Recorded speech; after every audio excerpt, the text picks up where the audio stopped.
Hello guys, welcome back to మీ వరంగల్ పిల్ల vlogs. Hope guys doing well. మా పిల్లలు స్కేటింగ్ క్లాస్ కూడా నేర్చుకుంటున్నారని మీ అందరికీ తెలుసు. వాళ్ళు ఒక 6 months నుంచి నేర్చుకుంటున్నారనమాట. ఫస్ట్ వీళ్ళు లెవెల్ 1 కంప్లీట్ అయిపోయింది. ఇప్పుడు లెవెల్ 2కి ప్రమోట్ అయ్యారనమాట. లెవెల్ 1లో వాళ్ళు స్కేటింగ్ చేసేది లూజ్ బెర్రీ అంటారు. వీటిని కాట్ షూస్ అంటారు అనమాట. వీటిని అమెజాన్లో బుక్ చేశాను. వీటి కాస్ట్ వచ్చేసి 5,000 అయింది ఇద్దరికి కలిపి.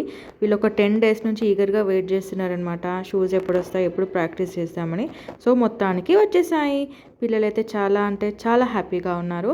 ఇంకా ఒకసారి వేసుకొని డ్రైవ్ చేస్తున్నారనమాట. మరిన్ని ఇంట్రెస్టింగ్ వీడియోస్ కోసం ప్లీజ్ లైక్ చేయండి, షేర్ చేయండి, సబ్స్క్రైబ్ చేయండి. మీ అందరికీ తెలుసు నేను ఒక టెలిగ్రామ్ ఛానల్ అయితే స్టార్ట్ చేశాను. దాని ఛానల్ నేమ్ వచ్చేసి ట్రెండీ కలెక్షన్స్ అనమాట. ఇందులో చాలా ఆల్ టైప్స్ ఆఫ్ ప్రోడక్ట్స్ నేను ఇందులో పోస్ట్ చేస్తాను. చాలా అంటే చాలా రీజనబుల్ ప్రైస్ ఉంటుంది. మీకు ఎవరికైనా ఇంట్రెస్ట్ ఉంటే జాయిన్ అయిపోండి. అయ్యలో లింక్ ఇచ్చేసాను, జాయిన్ అయిపోవచ్చు.